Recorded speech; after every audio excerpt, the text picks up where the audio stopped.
Hello students, welcome to all of you on my YouTube channel Physics with AK Sharma, and today we will discuss about the application of TIR, Total Internal Reflection।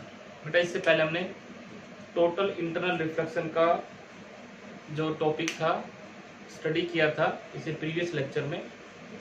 आज हम उसकी applications के बारे में study करेंगे। तो TIR का जो टॉपिक है और उसकी जो एप्लीकेशंस हैं दोनों ही बोर्ड एग्जाम के पॉइंट ऑफ व्यू से बहुत ज़्यादा इम्पोर्टेंट है, तो आप इसको अच्छे से देखेंगे। तो यहाँ पे देखो एप्लीकेशंस ऑफ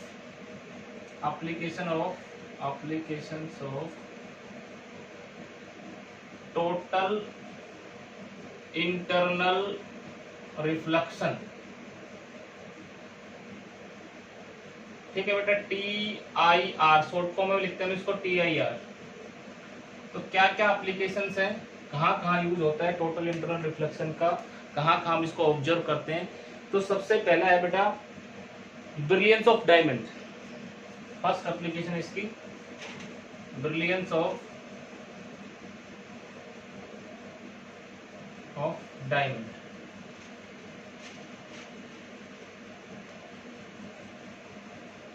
डायमंड जो होता है वो क्यों चमकता है, ब्रिलियंस ऑफ डायमंड। तो डायमंड के चमकने के पीछे टोटल इंटरनल रिफ्लेक्शन होता है। क्या होता है? Total internal reflection. क्योंकि डायमंड जो होता है, डायमंड का जो प्राइस होता है वो उसकी कटिंग के ऊपर होता है। तो डायमंड के फेस इस तरह से कट किए जाते हैं कि एक बार अगर उसके अंदर लाइट एंटर कर जाए तो वो दूसरे फेस पे जब गिरेगी बाहर निकलने के लिए तो मोर देन क्रिटिकल एंगल पे गिरेगी, और जब क्रिटिकल एंगल से ज्यादा एंगल पे गिरेगी दूसरे फेस के ऊपर तो फिर दोबारा से टोटली इंटरनल रिफ्लेक्टेड हो जाएगी। फिर तीसरे फेस पे गिरेगी तो भी क्रिटिकल एंगल से ज्यादा एंगल पे गिरेगी, और फिर चौथे फेस से टकराएगी तो भी क्रिटिकल एंगल से ज्यादा एंगल पे। तो वो जो लाइट एक बार किसी फेस से एंटर कर जाती है वो डायमंड के अंदर ही कन्फाइंड होकर रह जाती है, वो उसे बाहर नहीं निकल पाती। ठीक है, इसलिए डायमंड स्पार्क्स करता है। ठीक है, तो यहां पे हम देखते हैं the refractive index of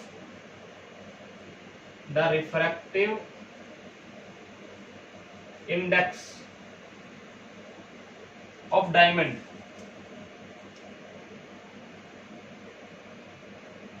refractive index जो होता है डायमंड का वो कितना होता है? डायमंड का refractive index of diamond is 2.42। कितना रिफ्रैक्टिव इंडेक्स होता है? So the calculated value of critical angle for diamond is 24.4। कितनी होती है? 24.4 डिग्री। ठीक है, so light once enters into the diamond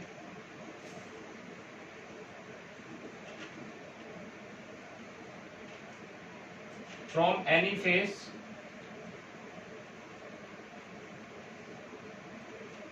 falls on another face more than critical angle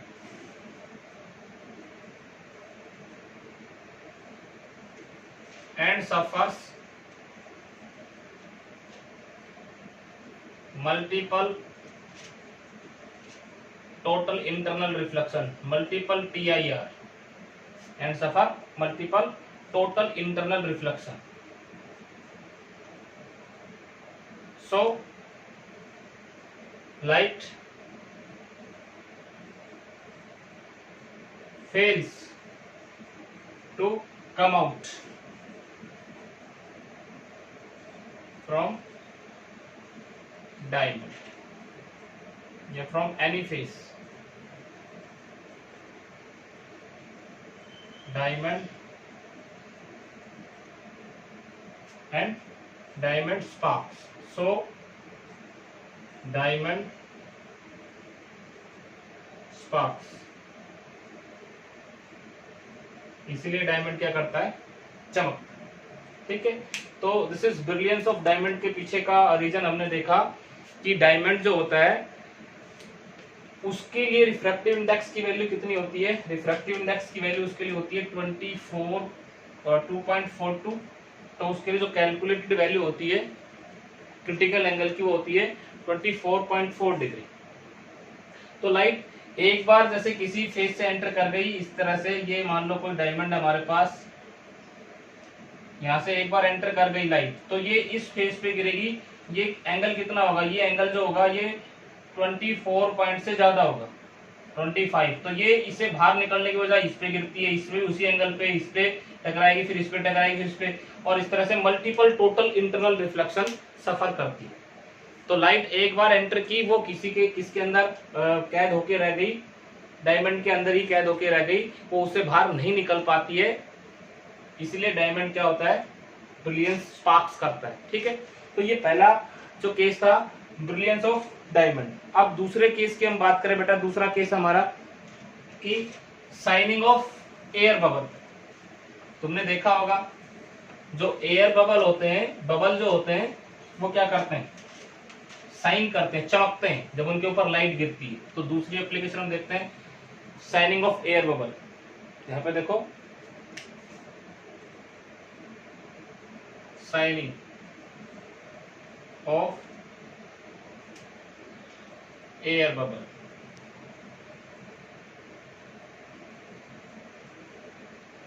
तो air bubble के केस में क्या होता है, ये मान लो हमारे पास कोई एयर बबल है, ठीक है, और ये मान लो किसी टब में रखा हुआ है, इसके चारों ओर क्या होता है,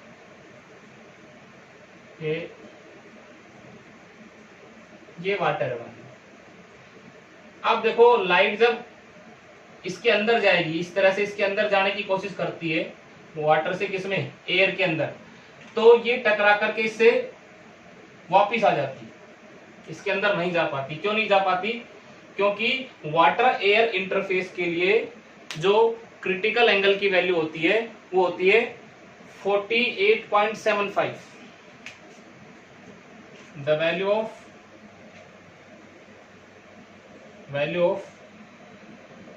critical angle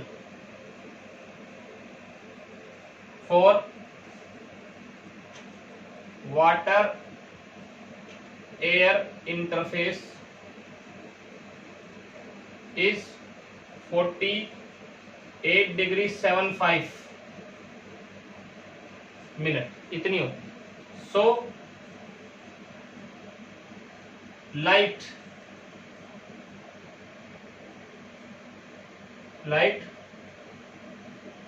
incident on the surface of air bubble more than 48.75 minute, more than angle suffers total internal reflection and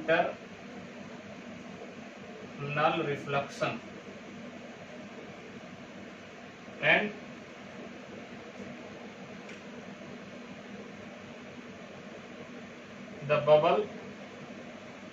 air bubble appears shining. ठीक है, इसलिए जो हमें एयर बबल है वो चमकता हुआ दिखाई देता है, टू बी शाइन। ठीक है, air bubble to be shining. ठीक है, तो जब भी लाइट इस बबल के फेस पे कितने एंगल से ज्यादा एंगल पे गिरेगी, 48.75, तो वो इसके अंदर नहीं जा पाएगी, इससे टकरा करके वापस आ जाएगी और हमें ये लगेगा कि लाइट किससे आ रही है, बबल से आ रही है, हमें बबल चमकता हुआ दिखाई देगा।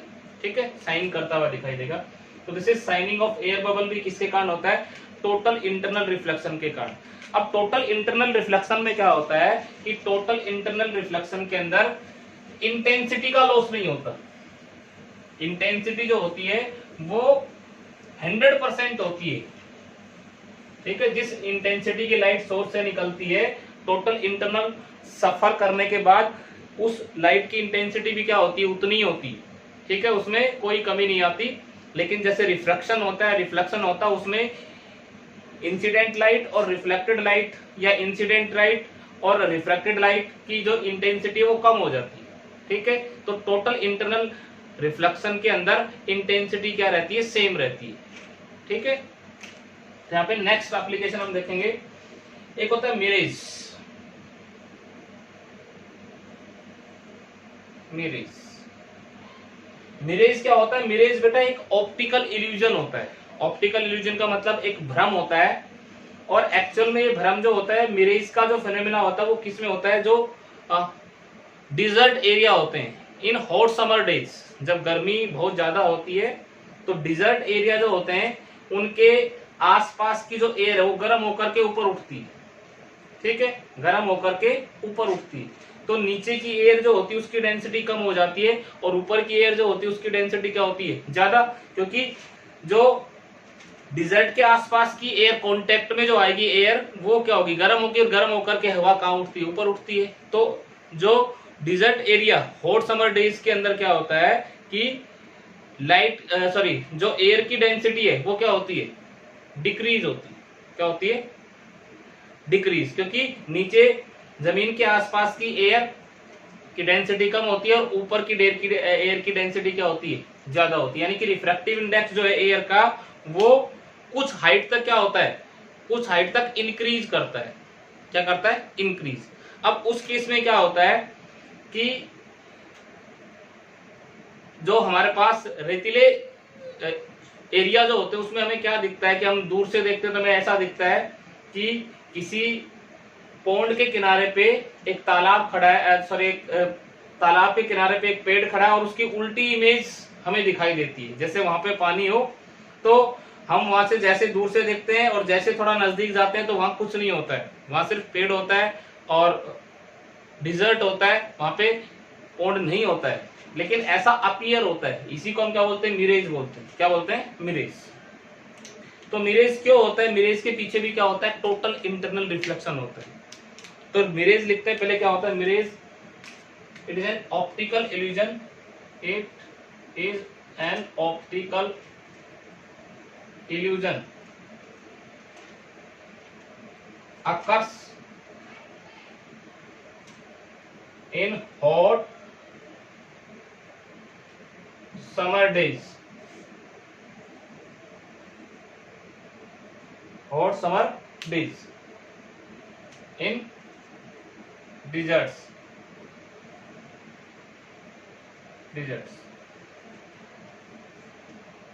ठीक है। अब होता क्या है, in mirage a inverted image of a tree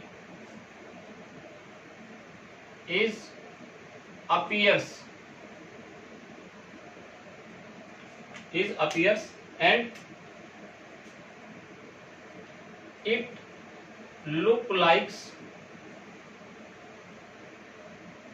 look like it stands such that it stands on the bank of a pond.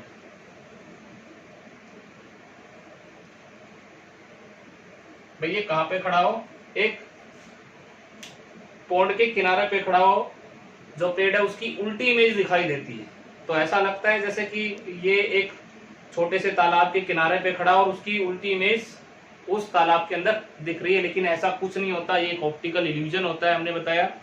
तो इसमें होता क्या है, इन हॉट समर डेज, हम यहाँ पे लिखते हैं in hot summer days the density of air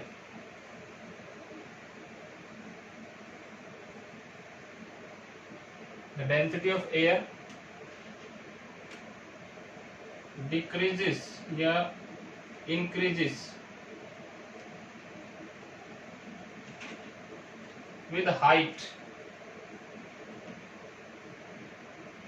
Then we move above the surface of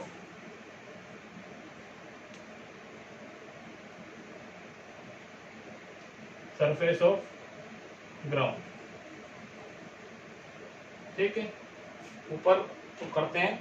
and refractive index क्या होता है? वो क्या होता है? Increases.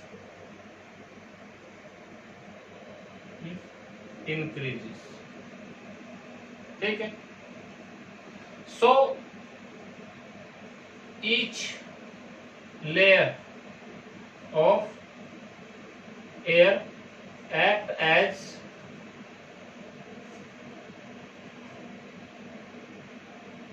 denser rare medium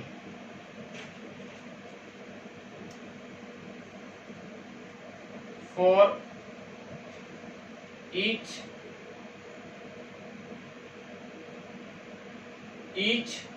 upper layer. लिखो बेटा यहाँ पे upper layer, each lower कर लो, lower layer of air act as rare medium for each upper layer. ऊपर वाली हर एक लेयर के लिए नीचे वाली हर एक लेयर किसका काम करेगी? रेयर मीडियम का काम करेगी. कि ऊपर वाली की डेंसिटी ज्यादा होगी, नीचे वाले की डेंसिटी क्या होगी? कम होगी. फिर उससे नीचे वाले की डेंसिटी और कम, उससे नीचे वाले की डेंसिटी और कम, और उससे नीचे वाले की डेंसिटी और जो सरफेस के सबसे नजदीक होगी वहां पे एयर की डेंसिटी सबसे कम होगी. ठीक है. तो यहाँ पे देखो, यहाँ पे हम थोड़ा सा इसको एक्सप्लेन करते हैं. तो यहाँ पे देखो, मान लो ये हमारे पास कोई ट्री, ये हमने यहाँ पे एक ट्री बनाया. ये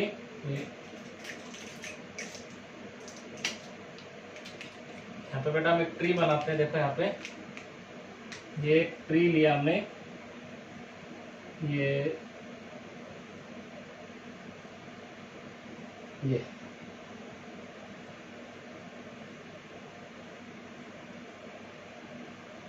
ये ट्री. ठीक है. और ये क्या है? ग्राउंड है. ठीक है.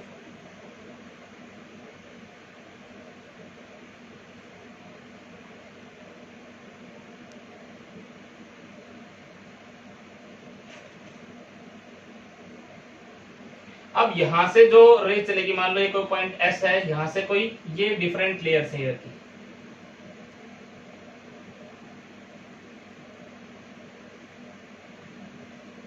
ये डिफरेंट लेयर से.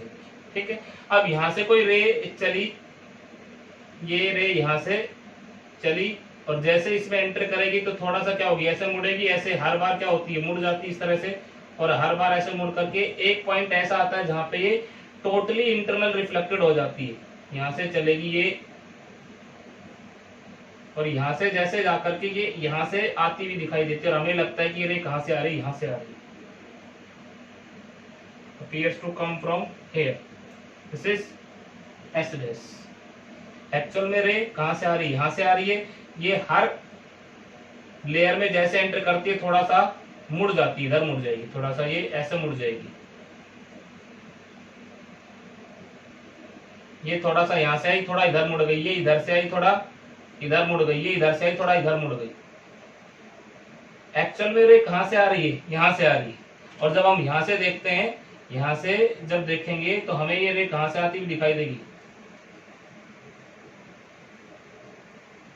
ये रे यहां से आती हुई दिखाई देगी. यानी कि ऐसा लगेगा कि इस पेड़ की इन्वर्टेड इमेज यहां पे दिखाई दे रही है. ठीक है.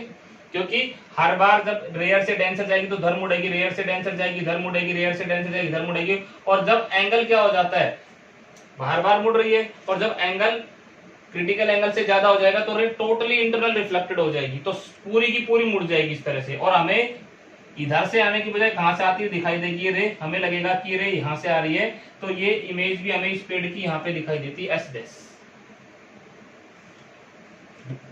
So any ray of light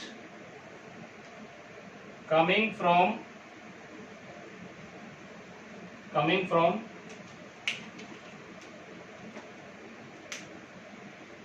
S top of a tree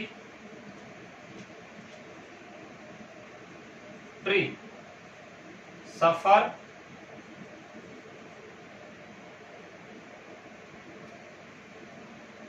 total internal reflection. क्या सफर करती है? टोटल इंटरनल सफर करती है, ठीक है, total internal reflection when it travels through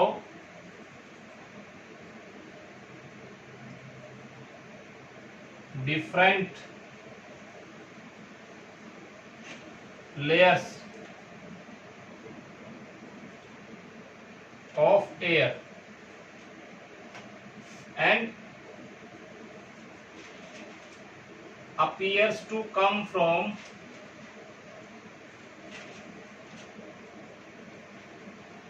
S dash। कहां से आती है? दिखाई देती है S dash से। So a inverted image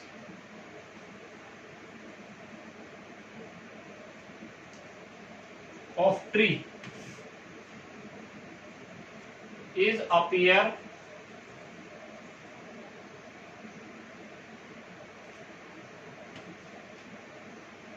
ठीक है, हमें किसकी इन्वर्टेड इमेज दिखाई देती है? ट्री की, due to total internal reflection.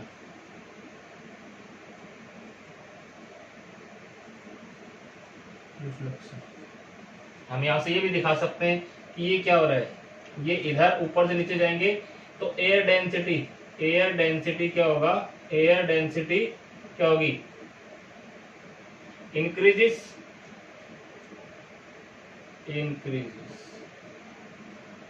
ऊपर से नीचे से ऊपर जाएंगे, और ऊपर से नीचे आएंगे तो रिफ्रैक्टिव इंडेक्स ऑफ एयर क्या होगा? डिक्रीजेस, ठीक है। तो इसका रिफ्रैक्टिव इंडेक्स, लेयर का रिफ्रैक्टिव इंडेक्स ज्यादा, इसका कम, इसका इससे भी कम, इससे भी कम, ठीक है। तो रे किधर से? डेंसर से किधर ट्रेवल करेगी? रियर में। डेंसर से किधर ट्रेवल करेगी? रियर में। इसीलिए टोटल इंटरनल रिफ्लेक्शन होता है। क्या होता है? Total internal reflection. तो ये एक मिरेज, एक फेनोमेना है, ऑप्टिकल इल्यूजन, और ऐसा हम सभी लोगों ने भी ऑब्जर्व किया है जब हम बस कि आगे वाली सीट पे बैठे होते हैं और जब सामने सड़क पे देखते हैं तभी लगता है कि सड़क गीली है गर्मी के दिनों में, लेकिन जैसे बस थोड़ा सा आगे चलती है वहां कुछ नहीं होता है। वो भी किसके कारण होता है? टोटल इंटरनल रिफ्लेक्शन के कारण होता है। अब बेटा इसमें आता है टोटली इंटरनल रिफ्लेक्टेड प्रिज्म और ऑप्टिकल फाइबर्स, दो और इसकी एप्लीकेशन, इंपॉर्टेंट एप्लीकेशन है, वो हम नेक्स्ट वीडियो लेक्चर में डिस्कस करेंगे। आज के लिए इतना ही, थैंक यू।